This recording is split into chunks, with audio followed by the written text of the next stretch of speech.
कथा सखी के सभी सुनने वालों को मेरा प्यार भरा नमस्कार। आइए दोस्तों सुनते हैं डॉक्टर संगीता झा जी द्वारा लिखी गई कहानी ग्रीन कार्ड। मैं और अवनी एक ही सिक्के के दो पहलू से थे।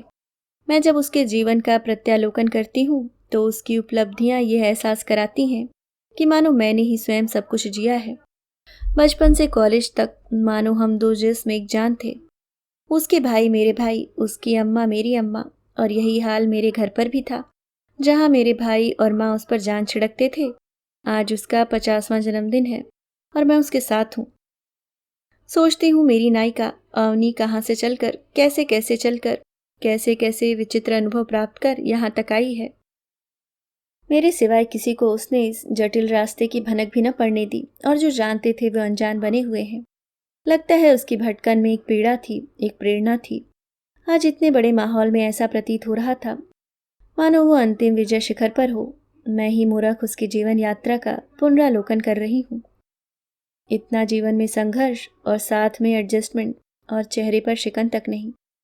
जब अवनी की बेटियों का फोन आया कि वो अपनी मम्मा का 50वां जन्मदिन मना अपनी माँ को सरप्राइज देना चाहती हैं, जिसमें मेरी उपस्थिति अनिवार्य है, तो मैं मना न कर पाई।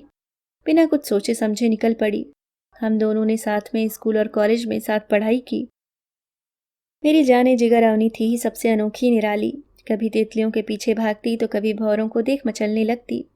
मुझे याद ही नहीं कि कभी स्कूल में प्रेस कपड़े पहने हों, तुड़ी मुड़ी स्कर्ट ब्लाउज मानो रात भर एक घड़े में ठूस कर रखा गया हो और सुबह पहन लिया। लेकिन जो अच्छी बात थी वो ये कि पढ़ने में हमेशा अव्वल। क्लास में बैठे बैठे उसका मन कभी पतंग तो कभी सपने उड़ाते रहता। एक बार तो पीछे की बेंच से ही सामने बैठी रीता का जूता इतनी जोर से पैर से धक्का दिया कि सीधे जा फिजिक्स के सर के जूते से टकराया। सर आग बबूला हो उस लड़की की खोज में लग गए जिसका जूता था। बेचारी रीता कुछ बोल भी नहीं सकती थी, क्योंकि सर तो अंधे थे अवनी के प्यार में। वो कैसे मानते कि टॉपर भी ऐसा कर सकते हैं। उनकी नज़र में उनसे बहस करने वाली उनकी आइंस्टाइन स्टूडेंट भला किसी का जूता फेंक सकती है, वो भी उन पर। रीता की खूब खिंचाई हुई और रीता की हालत देख अवनी दुखी। उसकी शैतानियां सबके चेहरे पर खुशी लाने के लिए थी, ना किसी को सजा देने के लिए। स्वभाव से स्वार्थी भी नहीं थी वो। उसी रीता के एक बार फिजिक्स के मंथली टेस्ट में 20 में से 6 नंबर आए तो उसे डर लगा कि घर पर कैसे दिखाएगी। तब उस अवनी ने उन पन्नों को फाड़कर रीता के टेस्ट कॉपी में अपने टेस्ट के पन्नों को ट्रेस पेपर लगा पता नहीं कैसे उसे 19 कर सर की डुप्लीकेट हुबहू साइन भी कर दी। रीता के घर और ना ही सर को शक हुआ। दोबारा जब कॉपी पेरेंट सिग्नेचर के बाद सर को दिखाई जा रही थी तो जहां रीता डरी हुई थी वहीं सर उसकी भूरी भूरी प्रशंसा कर पूरी क्लास को उसका उदाहरण दे रहे थे। मेरा सारा बचपन भी अवनी के इन्हीं यादगार पलों से भरा था। पता नहीं ये सारे आइडियाज उसके दिमाग में आते कहाँ से थे। एक बार तो घर घर खेलते खेलते उसने हमारी ही एक सहेली की नौकरानी को उसकी ही बालकनी के ऊपर बने छज्जे पर उतार दिया, क्योंकि नौकरानी भी हमारे खेल का हिस्सा थी। हमारा घर ऊपर वाले माले यानी छत और उसका घर नीचे। नौकरानी उतर तो गई उस छज्जे या कहिए पैरापेट पर, लेकिन खेल खत्म होने पर चढ़े कैसे। नौकरानी रोने लगी, सहेली डर गई। पड़ोसी नीचे इकट्ठे हो गए। फिर सहेली के पापा ने घर की सीढ़ी छज्जे पर फेंकी। किसी तरह उस सीढ़ी की मदद से वो ऊपर चढ़ी, पर सीढ़ी महीनों उसी छज्जे पर पड़ी रही। इस तरह की दर्जनों शरारतें या कहिए किस्से थे जो उस समय परेशानी का कारण बने थे, और आज उनकी याद बरबस चेहरे पर मुस्कुराहट ला देती है। एक बार बच्चों के दो ग्रुप बने जिसमें मोहल्ले के लड़के लड़कियां दोनों शामिल थे। एक ग्रुप चोरों का गैंग था तो दूसरा पुलिस का। अवनी के प्लान के मुताबिक पुलिस ने चोरों के अड्डे में आग लगा दी। बस फिर क्या था, उसके पड़ोसी अपनी लकड़ी की खटिया जलते देख दौड़कर बाहर आ गए और बच्चों को डांटने लगे और उनकी परवरिश को धिक्कारने लगे। लेकिन अवनी तो फिर सीन से गायब। बच्चों ने डांट चुपचाप खा ली और उसके बाद माँ बाप से मार भी, क्योंकि सब अवनी को दिलो जान से चाहते थे। किसी ने भी उसका नाम नहीं लिया, क्योंकि अवनी सबकी जान थी। उसके बिना सबका बचपन नीरस जो था। वो सबको होमवर्क करने में भी मदद करती थी, कभी सीधे तो कभी घुंघराले करने के बहाने।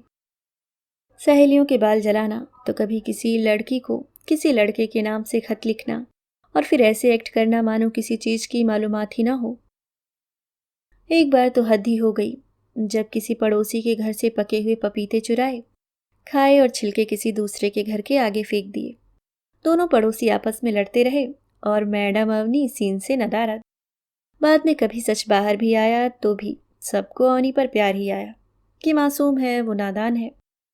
जीवन के हर रंगमंच की विजेता अवनी ने कॉलेज में भी कम झंडे नहीं गाड़े थे। बचपन से ही हमारी अवनी अपराजिता रही है। बचपन में भी एक बार मैं और अवनी हमारी बचपन की दोस्त मधु के घर गए थे, जहां उसकी मौसी अमेरिका से आई थी। उनकी वेशभूषा, कपड़ों और उस पर छिड़के परफ्यूम ने तो मानो हम दोनों के होश उड़ा दिए। उसके बाद तो मदहोश करने वाली बात ये हुई जब मौसी ने अपने पति को पुकारा, darling want to have tea. Darling शब्द ने तो हमारे दिमाग की घंटी बजा दी। पहली बार किसी पत्नी को पति को इतने प्यार से डार्लिंग कह पुकारते सुना था। मुझसे ज्यादा तो अवनी परेशान, क्योंकि उसकी अम्मा तो उसके पापा को अजय सुनते हो या एजी वाली पत्नी थी। इस तरह अंग्रेजी फिल्म की नायिका की तरह कौन डार्लिंग शब्द का प्रयोग करता है। उसके बाद वो अपने पति को हनी या डार्लिंग ही संबोधित करती रही। मधु ने बताया उसकी मौसी के पास ग्रीन कार्ड है और अब अमेरिका में ही बस गई है। मेरी अवनी के दिमाग में ग्रीन कार्ड और डार्लिंग इस कदर घुस गया कि ग्रीन कार्ड भी एक ट्रॉफी की तरह हो गया, जिसे मेरी अपराजिता अवनी हासिल करना चाहती थी। अपराजिता की पहली हार तब हुई जब उसकी शादी उसकी पसंद नहीं बल्कि घर वालों की पसंद के एक होनहार लड़के से हुई। लड़कियों की आज़ादी और हक की बातें करने वाली अवनी ने समय के आगे हथियार डाल दिए। दोनों पति पत्नी मल्टीनेशनल कंपनी में कार्यरत थे, इसलिए वो अपने रूढ़िवादी ससुराल से दूर जरूर थी, पर उसके जीवन में उनकी दखल अंदाजी ज़रूरत से ज़्यादा थी। बार बार पति से कहती, क्यों ना कंपनी के थ्रू अमेरिका चले, हम लोगों को तो हाईली क्वालिफाइड कैटेगरी में ग्रीन कार्ड भी मिल जाएगा। पति इस तरह देखते मानो बीवी के दिमाग का कहीं फालूदा तो नहीं बन गया है। कभी बचपन के सपने के अनुसार डार्लिंग और हनी बुलाने की कोशिश की भी, तो इस तरह घूर कर देखा मानो किसी सरफिरे को देख रहे हो। माँ बाप लोगों से कहते फिरते, अवनी की जिंदगी तो स्वर्ग है, दोनों की मोटी तनख्वाह और बड़ा घर, हर सुख है हमारी अवनी के पास। पहली बार अवनी माँ बनने वाली थी, बड़ी खुश थी और माँ बाप भी अपनी नाना नानी बनने की खुशी में बड़े उत्साहित। मैं जब भी अंकल आंटी से मिलने जाती, कभी अंकल को शॉर्ट कूटते पाती तो कभी बड़ी मुस्तैदी से हल्दी, पीपर, काला नमक का मसाला, जो आम तौर से हर हिंदुस्तानी फैमिली में डिलीवरी के बाद दिया जाता है। आंटी ने भी प्यारे प्यारे मोजे स्वेटर बुने थे, लेकिन सब नीले रंग से मिलते जुलते थे। मैंने आंटी से पूछा, आंटी ये ब्लू ब्लू क्यों सब कुछ? अवनी तो ब्लू कलर से चिढ़ती है। आंटी ने जवाब दिया, उसके चिढ़ने से क्या होता है, ब्लू तो लड़कों का कलर है और हमारे दामाद को लड़का ही चाहिए। मैंने आश्चर्य से उस महिला को देखा जो लोगों को सीख देती थी कि बेटे बेटी में क्या फर्क है। अवनी तो हमारा बेटा है, देखो कितना नाम कमा रही है।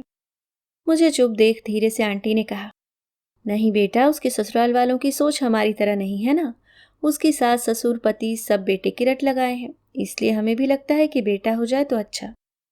मैंने सोचा आंटी से पूछूं कि मेरी अवनी क्या चाहती है, पर मौके की नज़ाकत देख मैं चुप ही रही।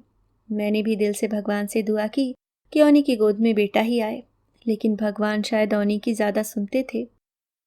अवनी की गोद में एक प्यारी सी नन्ही बेटी आ गई। बेचारी अवनी अपनी मन मांगी मुराद पूरी होने का जश्न भी न मना सकी। उसे तो शुरू से ही बेटी का शौक था।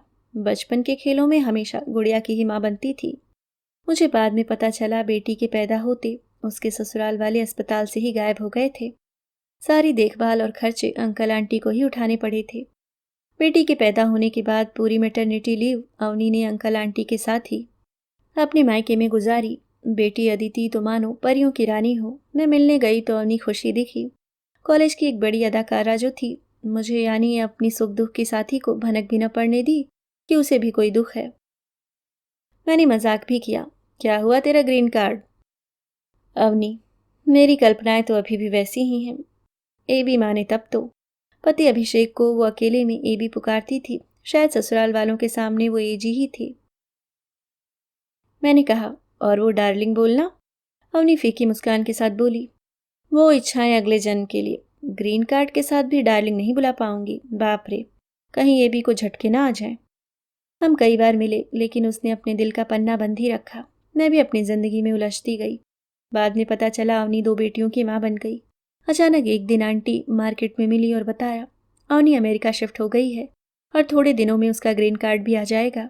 दोनों बेटियों को आंटी के पास छोड़कर उनका दाखिला इसी शहर के स्कूल में कर दिया गया है।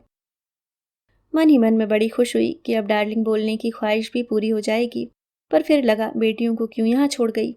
आंटी भी ज़्यादा बात करने के मूड में नहीं थी, शायद 2 नातिनों की वजह से परेशान रहती हूँ। मैंने सोचा अवनी नहीं मतलब रखती तो क्या, मैं ही उसको फ़ोन कर लूँगी। आंटी से फ़ोन नंबर ले लिया। समय का ध्यान रखते हुए सुबह के 7 बजे यानी न्यूयॉर्क के शाम 7 बजे फ़ोन लगाया। हेलो, पहचान कौन? अवनी। और कौन? मेरी जाने जिगर। और कौन मुझे याद करता है? मैं। अब आया ऊट पहाड़ के नीचे, यहाँ सिर्फ तू और तेरी एबी। बुला जी भर के उन्हें डार्लिंग।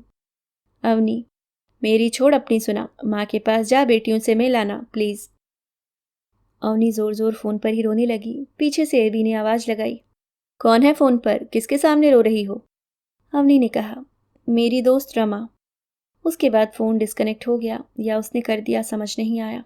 मैं पूरे दिन बेचैन रही। भले अवनी से दूर थी पर उसके सपने मेरे सपने थे। ये तो वो ही थी जिसने किनारा कर लिया था। दूसरे ही दिन अपने कॉलेज से छुट्टी ले अवनी के घर जा पहुंची। ठीक पुरानी रमा की तरह आंटी से फरमाइश कर पसंद का खाना बनवाया। बेटियों से पहले मिली जरूर थी पर आपस में बॉन्डिंग नहीं थी। लेकिन आश्चर्य की बात, स्कूल से आते ही दोनों मुझसे मौसी मौसी कह इस तरह लिपट गईं, मानो अपनी माँ से लिपट रही हूँ। उस प्यार और अपनेपन की गर्माहट मैंने भी महसूस की। पूरे शरीर में ममत्व जाग उठा। आंटी अपनी सहूलियत के लिए उन्हें बड़ू छोटू कह पुकारती थी। दोनों में उम्र का अंतर केवल 1.5 साल का होने से दोनों जुड़वा बहनों की तरह थीं। बड़ी 11 और छोटी 10 साल की थी। उसके बाद आंटी ने जो बात बताई उसने मेरे रोंगटे खड़े कर दिए। आंटी, रमा तू सोच भी सकती है, मेरी अवनी की रोज अग्नि परीक्षा होती थी ससुराल में। 2 बेटियों का दुख सास ससुर को तो था ही, अभिषेक भी कोई कम नहीं। उसे भी लगता है बेटे ही वंश को आगे बढ़ाते हैं। तुझे तो याद है ना, मैंने और तेरे अंकल ने कभी लड़के और लड़कियों में भेद नहीं किया, बल्कि अवनी की सारी ख्वाहिशें पहले पूरी करते थे। अतुल और अजय अपने पापा से गुस्सा भी हो जाया करते थे। अभी देख लो, छोटू बड़ू की वजह से यहाँ अटकी हूँ, बेटों के पास नहीं जा पा रही हूँ। तू मानेगी नहीं, इन दोनों के लिए सिवाय अवनी के किसी के भी फोन नहीं आते। दादा दादी तो कभी पलट कर भी नहीं पूछते। मैंने आंटी की बात काटते हुए कहा, अरे आंटी आप भी ना, कुछ ही दिनों की तो बात है, मेरी मैडम का ग्रीन कार्ड आ जाएगा, एनआरआई बन जाएगी, फिर ले जाएगी अपनी परियों को। अब आंटी ने मेरी बात काटते हुए मुझे सन्न कर दिया। काश बात इतनी सिंपल होती। मेरी बेटी तो बचपन से ही घर के ऊपर उड़ने वाले हर जहाज के साथ खुद भी अपनी कल्पनाओं में उड़ती और अपने ड्रीम लैंड अमेरिका जाती। याद है, इंग्लिश भी कितने एक्सेंट से बोलती थी। ग्रीन कार्ड उसकी मंजिल थी, पर मंजिल का रास्ता ये न था। मैं, अब क्या हुआ? अरे अभी भी अमेरिका कोई पैदल तो नहीं गई है, जहाज से ही गई है। आंटी, अरे ये बात नहीं है, अवनी ने किसी से भी बताने को मना किया था, पर तू तो किसी नहीं, मेरी दूसरी बेटी है। उसके बाद जो आंटी ने बताया वो तो मेरी कल्पना से ना केवल परे बल्कि अविश्वसनीय सा था। अवनी के ससुराल ही नहीं, स्वयं पति का भी दबाव था कि बेटा होना चाहिए। औरतों और लड़कियों की पुरजोर हिमायती अवनी ने बहुत विरोध किया, पर फिर हथियार डाल दिए। अमेरिका जाना और ग्रीन कार्ड तो उसी प्लान का हिस्सा था।